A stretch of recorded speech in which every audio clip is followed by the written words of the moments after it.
নেতৃবৃন্দ, আমরা এসেছিলাম আগামীকাল 9ই মে বিএনপি এবং এর 3টি অঙ্গ সংগঠন জাতীয়তাবাদী যুবদল, জাতীয়তাবাদী ছাত্রদল, জাতীয়তাবাদী স্বেচ্ছাসেবক দল, এদের সারা দেশব্যাপী জেলা পর্যায়ের প্রেসিডেন্ট সেক্রেটারি, জেলা এবং মহানগরের প্রেসিডেন্ট সেক্রেটারিদের নিয়ে একটি মত বিনিময় সভা এখানে অনুষ্ঠিত হবে। তো হল রুমটি দেখতে এসেছিলাম, এখানকার কাজের প্রস্তুতি দেখতে এসেছিলাম এবং কতটুকু কাজ এগোচ্ছে, কারণ এই অনুষ্ঠানটি প্রধান অতিথি হিসেবে উপস্থিত থাকবেন এদেশের গণমানুষের নেতা, বিএনপির সম্মানিত চেয়ারম্যান এবং গণপ্রজাতন্ত্রী বাংলাদেশ সরকারের প্রধানমন্ত্রী জনাব তারেক রহমান। তিনি প্রধান অতিথি হিসেবে উপস্থিত থাকবেন। এছাড়াও দলের জ্যেষ্ঠ নেতৃবৃন্দ, দলের মহাসচিব সহ অন্যান্য নেতৃবৃন্দ এখানে উপস্থিত থাকবেন। আমরা মনে করি যে এই মুহূর্তে এটি একটি গুরুত্বপূর্ণ এই মতবিনিময় সভা হবে। এখানে সারা দেশের নেতৃবৃন্দ পর্যায়ের, জেলা পর্যায়ের নেতারা যেহেতু এখানে কথা বলবেন, সেক্ষেত্রে বিএনপি এবং 3টি অঙ্গ সংগঠনের নেতৃবৃন্দ তারা সাংগঠনিক অবস্থা এবং অন্যান্য বিষয় তারা তুলে ধরতে পারবেন।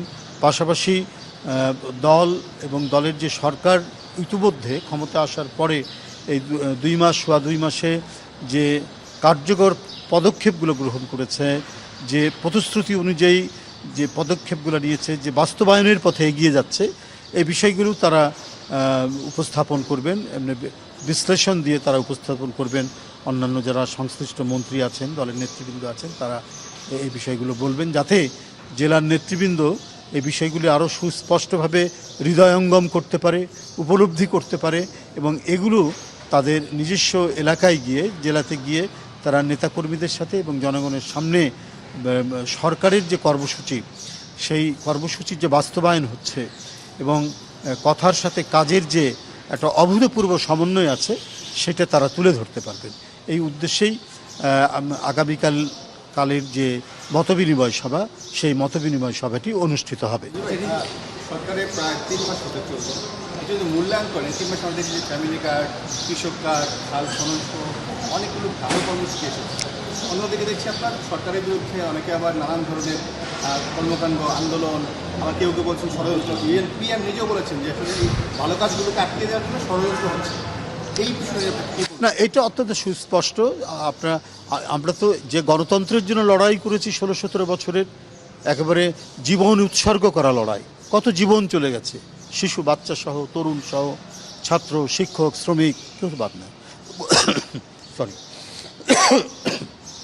তো গণতন্ত্র মানেই তো হচ্ছে সরকার তার কাজ করবে আর বিরোধী দল তার সমালোচনা করবে, এটাই নিয়ম এবং এটাই হওয়া উচিত। এটাই হচ্ছে গণতন্ত্রের সৌন্দর্য। তো সেটা তো কেউ সমালোচনা করতেই পারে। তারা বিরোধী দল যারা আছেন তারা সেই সমালোচনাগুলো করবেন, তবে সমালোচনাটা যেন গঠনমূলক হয়। সমালোচনা যে আমাকে বিরোধিতা করতেই হবে, এইটা ছাড়া আর কোনো কাজ নেই, সেটা তো গঠনমূলক হবে না।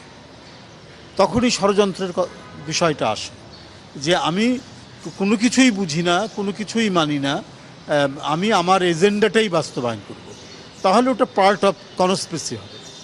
আর ডেমোক্রেসি যদি হয়, আপনি গঠনমূলক সমালোচনা করবেন, সরকারের যে ভুল, সেই ভুলগুলো দেখিয়ে দেবেন, তাতে গণতন্ত্র শক্তিশালী হয়, রাষ্ট্র অত্যন্ত ফাংশনাল হয়, কর্মক্ষম হয় এবং রাষ্ট্রটাও অনেক বেশি আর্টিকুলেটেড হয়, এর আর্টিকুলেশনটা বাড়ে এইভাবে যদি চলতে থাকে। এবং পৃথিবীর উন্নত গণতান্ত্রিক যে রাষ্ট্রগুলো, যারা অত্যন্ত শক্তিশালী রাষ্ট্র, সেখানে এই পদ্ধতিটাই বিরাজমান।